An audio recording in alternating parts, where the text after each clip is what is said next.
une animation qui a été créée pour l'inclusion et l'insertion, très rare dans le maillage rhône-alpien, mais aussi en France, parce que aujourd'hui, des activités sportives, mais aussi des actions qui permettent à des jeunes de rencontrer des professionnels, il y en a quand même peu, et pour le coup, ça fait partie des actions sociales et sociétales importantes en France.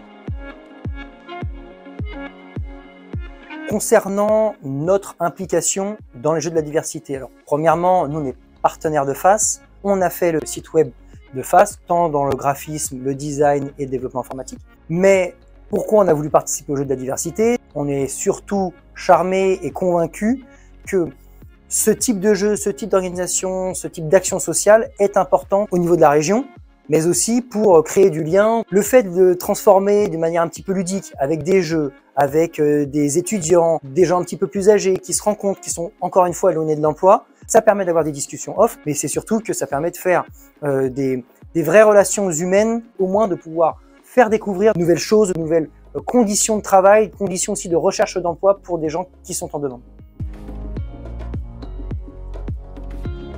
Quand je leur ai parlé des Jeux de la diversité, ils se sont dit ça peut être sympa parce que d'une part, c'est peut-être une petite activité de team building et puis en plus, il y a cet aspect social qu'on a tous à cœur dans l'entreprise. Et ils se sont dit on va allier team building et action sociale. On est venu lors des Jeux de la diversité, les activités ont été très bien organisées, les rencontres ont été très bien organisées également. On a pu discuter avec des pairs, donc des dirigeants de boîte, des salariés, mais aussi des personnes qui étaient en recherche de l'emploi ou des gens, je dirais, plus jeunes, ils ne savaient pas dans quoi s'orienter et où est-ce qu'ils voulaient aller. Puis le deuxième point, c'est qu'on a fait certains jeux, notamment un qui est du baby-foot humain, et on n'est pas peu fiers, parce qu'on a gagné la coupe. On l'a ramené à la maison.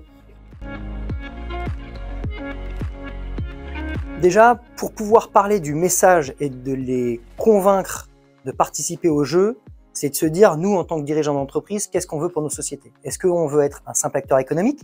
Ou est-ce qu'on veut être également un acteur et je dirais même un élément majeur de la transformation et de l'aspect sociétal de ce qu'est nos entreprises à nous? En discutant avec des dirigeants d'entreprise, on se rend compte que parfois, il y a cette même appétence et on partage ensemble ces mêmes valeurs-là. Qu'est-ce qu'on voulait faire également? C'était de se dire comment aller convaincre d'autres entreprises et d'autres entrepreneurs? Et en leur disant, faites des impacts RSE, ne soyez pas uniquement des acteurs économiques, c'est aussi d'avoir un impact social, un impact environnemental, un impact sociétal. Ça veut simplement dire que chacun a des engagements différents et c'est ça qui fait l'intérêt de ce maillage d'entreprise.